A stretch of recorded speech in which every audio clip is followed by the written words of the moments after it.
दोस्तों, ये कहानी एक ऐसी लड़की की है जो अपनी प्यास बुझाने के लिए अपने ही नौकर से प्यार करके उसके साथ कई बार जंगल में मंगल करती है। तो क्या वो नौकर उस लड़की के सूखे खेत को हरा भरा कर पाएगा? चैनल को सब्सक्राइब और कमेंट करके जरूर बताना आपको वीडियो कैसा लगा। मूवी की शुरुआत में हम दो बहनों को देखते हैं जिनका नाम कोहनी और दूसरी का नाम डेल्टा था। कोहनी एक आर्मी वाले से प्यार करती थी, इसलिए वो उससे शादी कर लेती है जिसका नाम क्लिफर्ड था। शादी होने के बाद दोनों एक दूसरे के साथ जन्नत की सैर करते हैं, लेकिन अगले ही दिन क्लिफर्ड को वापस सेना में जाना पड़ता है क्योंकि वो एक सोल्जर था। पर जंग के दौरान क्लिफर्ड अपंग हो जाता है और उसे घर भेज दिया जाता है। कोहनी को जब ये पता चलता है कि क्लिफर्ड का हैंड पंप अब काम का नहीं रहा, तो अब मेरे कुएं से पानी को निकलेगा। इसके बाद क्लिफर्ड और कोहनी अपने गाँव में एक पुरानी हवेली में आ जाते हैं। यहाँ आने के बाद कोहनी क्लिफर्ड का अच्छे से ध्यान रखती है। वो उसे खिलाती है, नहलाती है, उसके कपड़े चेंज करती है। क्लिफर्ड के अपाहिज होने के बाद भी कोहनी उसके साथ अच्छे से रहती है, लेकिन अंदर ही अंदर उसको वो कमी महसूस होती है जो कि सिर्फ हैंड पंप से ही पूरी हो सकती थी। लेकिन क्लिफर्ड कभी भी कोहनी की ये हसरत पूरी नहीं कर सकता था क्योंकि उसका तो हैंड पंप ही काम नहीं कर रहा था और कोहनी को गपागप करने की जोरों से चूल मच रही थी। इसलिए वो क्लिफर्ड के हाथ को अपनी तितली पर रख लेती है क्योंकि हैंड पंप से नहीं तो हाथ से ही मेरे खेत को गीला कर दो। लेकिन क्लिफर्ड तो इसके लिए भी मना कर देता है।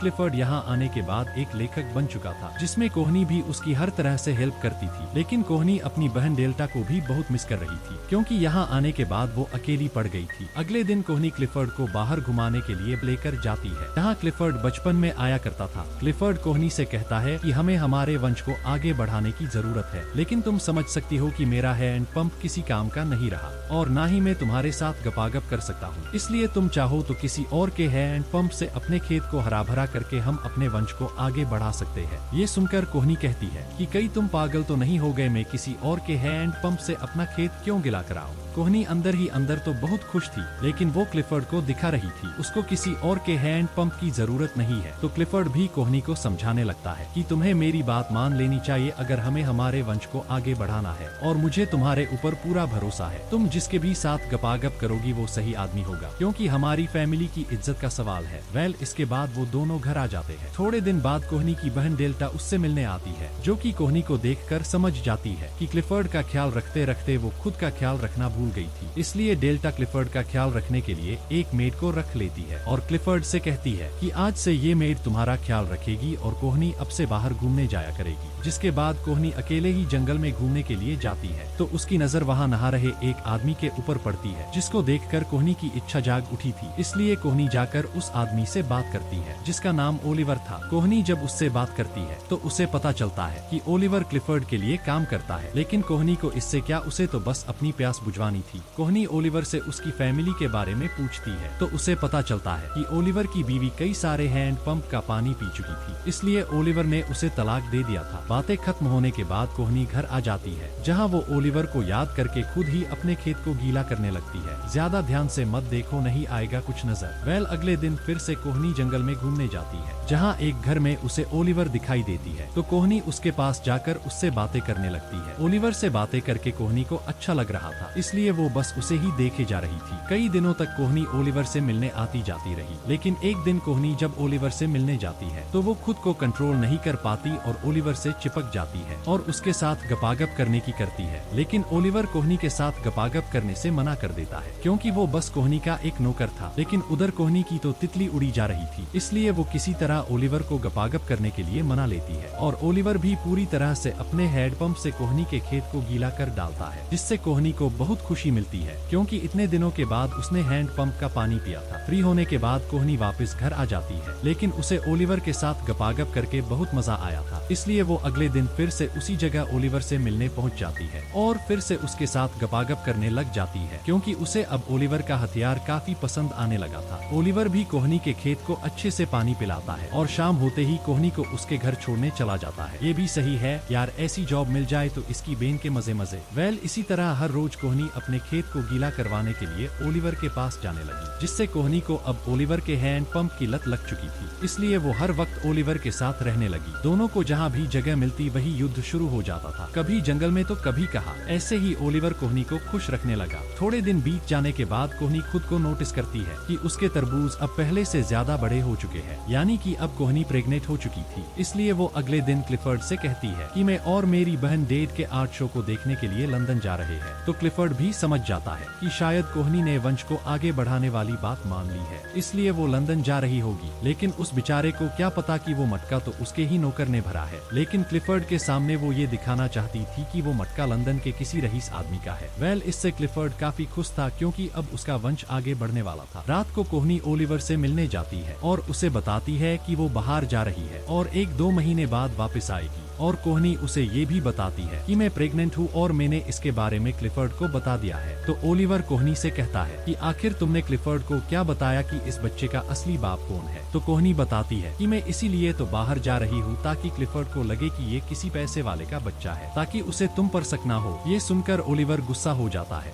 और कोहनी से कहता है कि तुम मेरे पास हैंड पंप चलाने इसलिए आती थी ताकि तुम्हें बच्चा मिल सके और तुमने मेरा फायदा उठाया है। और वो कोहनी को जोर जोर से सुनाने लगता है, जिससे कोहनी गुस्सा होकर वहाँ से चली जाती है। लेकिन अपनी डायरी ओलिवर के पास ही भूल गई थी। अगले दिन कोहनी क्लिफर्ड को घुमाने के लिए बाहर लेकर जाती है, लेकिन एकदम से क्लिफर्ड की गाड़ी फंस गई थी। इसलिए क्लिफर्ड ओलिवर को हेल्प करने के लिए बुलाता है, जहाँ कोहनी ओलिवर से चुपके से बात करने की ट्राई करती है, पर ओलिवर उसे इग्नोर करके वहाँ से चला जाता है, जिससे कोहनी भी क्लिफर्ड पर काफी गुस्सा होती है क्योंकि वो थक चुकी थी क्लिफर्ड की हेल्प करते करते। इसलिए कोहनी रात को वापस से ओलिवर से मिलने उसके घर जाती है, जहाँ जाकर वो उससे सॉरी बोलती है और ओलिवर को बताती है कि मैं तुम्हारे पास बच्चे के लिए नहीं आती थी, मैं तुमसे प्यार करने लगी हूँ और मैं तुम्हारे बिना नहीं रह सकती, चाहे इसके लिए मुझे क्लिफर्ड को तलाक ही क्यों ना देना पड़े। दोनों आपस में बातें कर ही रहे थे कि तभी बारिश होने लगती है। तो कोहनी बिना कपड़ों के बारिश में नहाने चली जाती है और ओलिवर भी उसी के साथ दौड़ जाता है। उधर हवेली में क्लिफर्ड कोहनी के ना आने की वजह से परेशान हो रहा था, इसलिए वो उसकी नौकर को कोहनी को ढूंढने के लिए जंगल में भेजता है। नौकरानी जब जंगल में जाती है तो उसे कोहनी और ओलिवर एक साथ मजे करते हुए दिख जाते हैं, इसलिए वो नौकर जल्दी से कोहनी को लेकर घर जाती है। जहाँ जाने के बाद क्लिफर्ड कोहनी पर काफी गुस्सा होता है, जिससे कोहनी भी क्लिफर्ड से नाराज होकर बिना जवाब दिए वहाँ से चली जाती है। अगले दिन कोहनी की बहन डेल्टा उसे लेने के लिए आ गई थी। डेल्टा को देखकर कोहनी काफी खुश होती है और कोहनी उसे ओलिवर के बारे में भी बता देती है कि कैसे वो ओलिवर के हैंड पंप से खेलती है और वो उससे प्यार करने लगी है। लेकिन डेल्टा ये सुनकर हैरान थी कि कोहनी को प्यार करने के लिए बस एक नौकर ही मिला, इसलिए वो कोहनी पर गुस्सा होती है और उसे ओलिवर को छोड़ने की बोलती है। लेकिन कोहनी ओलिवर को छोड़ने से मना कर देती है और जाने से पहले उससे मिलने की बोलती है। इसके बाद डेल्टा क्लिफर्ड को जाने की बोलकर कोहनी के साथ वहाँ से निकल जाती है। लेकिन जाने से पहले कोहनी डेल्टा को ओलिवर से मिलवाने के लिए लेकर जाती है, जहाँ डेल्टा ओलिवर से बोलती है कि तुम दोनों का राज इस झोपड़े तक ही है, लेकिन जब ये बात क्लिफर्ड को पता चलेगी तो वो तुम्हें नौकरी से निकाल देगा। उसके बाद तुम कोहनी को कैसे खुश रखोगे। हैंड पंप से कोहनी के खेत को गीले करने तक ही ये सही है, लेकिन तुम कोहनी को बिना पैसों के कैसे खुश रखोगे। ये कहकर डेल्टा वहाँ से चली जाती है। डेल्टा की बात को ओलिवर भी समझ चुका था, इसलिए वो कोहनी से कहता है कि हमें हमारे फ्यूचर के बारे में सोचना पड़ेगा। लेकिन कोहनी को तो बस गपागप करके खुशी मिलती थी और वो कल जाने वाली थी, इसलिए वो आखिरी बार ओलिवर के साथ मिलकर गपागप करके अपने खेत को पानी पिला लेती है। अगले दिन सुबह डेल्टा कोहनी को लेने के लिए आ चुकी थी, इसलिए ओलिवर लास्ट बार कोहनी को बाय बोलता है और कोहनी अपनी बहन के साथ अपने घर आ जाती है, जहाँ भी कोहनी खुद को बहुत अकेला महसूस कर रही थी। दूसरी तरफ ओलिवर के बाहर जाने के बाद उसकी वाइफ का भाई उसके घर आकर इधर उधर मुंह मारने लगता है, तो उसे वहाँ कोहनी के कुछ कपड़े और उसकी लिखी हुई बुक मिलती है, जो कि वही रह गई थी। जिसके बाद वो सारे गाँव वालों को ये बता देता है अपनी मालकिन का चक्कर ओलिवर के साथ चल रहा है और ये बात पूरे गाँव में आग की तरह फैल जाती है। ये बात अब क्लिफर्ड को भी पता चल चुकी थी, इसलिए वो ओलिवर को अपने पास बुलाता है और उससे पूछता है कि मैंने सुना है, क्या वो सही है, तुमने मेरी बीवी के खेत को अपने हैंड पंप से पानी पिलाया है। लेकिन ओलिवर इसका कोई जवाब नहीं देता, तो क्लिफर्ड ओलिवर को जॉब से निकाल देता है और शाम तक गाँव को छोड़कर जाने की वार्निंग भी देता है। ये सारी बातें घर की नौकरानी भी सुन लेती है, इसलिए वो जल्दी से कोहनी को फोन करके सब बता देती है। तो कोहनी भी जल्दी से लंदन से वापस आ जाती है। आकर कोहनी सबसे पहले ओलिवर से मिलाने जाती है, जहाँ ओलिवर 9-2-11 होने की तैयारी कर रहा था। तो कोहनी उसे बोलती है कि हमें यहाँ से भाग जाना चाहिए, लेकिन ओलिवर मना कर देता है कि हम नहीं भाग सकते क्योंकि मेरे पास न तो रहने को घर है ना ही नौकरी, इसलिए तुम्हें यही रहना होगा और तुम टेंशन मत लो, मैं पैसे कमाकर तुम्हें जरूर लेने आऊंगा। ये बोलकर ओलिवर वहाँ से निकल जाता है। कोहनी भी उदास होती हुई काला मुंह लेकर अपने हस्बैंड के पास जाती है और अपने हस्बैंड से कहती है कि तुमने ही तो ये आइडिया दिया था कि तुम किसी से भी अपना खेत जुतवा सकती हो, अब फसल बन चुकी है तो तुम मना कर रहे हो, तो क्लिफर्ड भी बोल देता है कि हाँ मैंने ये बोला था, लेकिन मैंने ये भी बोला था कि बाहर के आदमी से अपना खेत गीला करवाना ना का अपने ही नौकर से, और ये बात पूरे गांव में फैल चुकी है, इसलिए मैं इस बच्चे को नहीं अपना सकता। ये सुनकर कोहनी क्लिफर्ड से तलाक लेने की बोल देती है, क्योंकि अब वो क्लिफर्ड के साथ नहीं रहना चाहती थी। इससे क्लिफर्ड को काफी बुरा लगता है और वो कोहनी के सामने रोने लगता है, लेकिन कोहनी को उसके ऊपर दया नहीं आती और वो उसे छोड़कर वापस अपने शहर लंदन आ जाती है। यहाँ आने के बाद कोहनी खुद को अकेला फील करती है और हर वक्त ओलिवर के हैंड पंप की यादों में खोई रहने लगी। लंदन में भी कोहनी के कारनामों के बारे में सबको पता चल चुका था, इसलिए हर कोई उसकी तरफ शक भरी नजरों से देखते थे। एक दिन डेल्टा कोहनी को एक लेटर देती है जो कि ओलिवर का था, जो उसको मिलने के लिए एक जगह बुलाता है। कोहनी भी उससे मिलने जाती है, जहाँ दोनों एक दूसरे से मिलकर काफी खुश होते हैं, क्योंकि अब कोहनी को उसकी हर एक जरूरत पूरी करने वाला मिल चुका था। और इसी के साथ एक मालकिन और नौकर की प्रेम कहानी खत्म हो जाती है। आपको इनके कारनामे कैसे लगे कमेंट करके जरूर बताएं। Thanks for watching.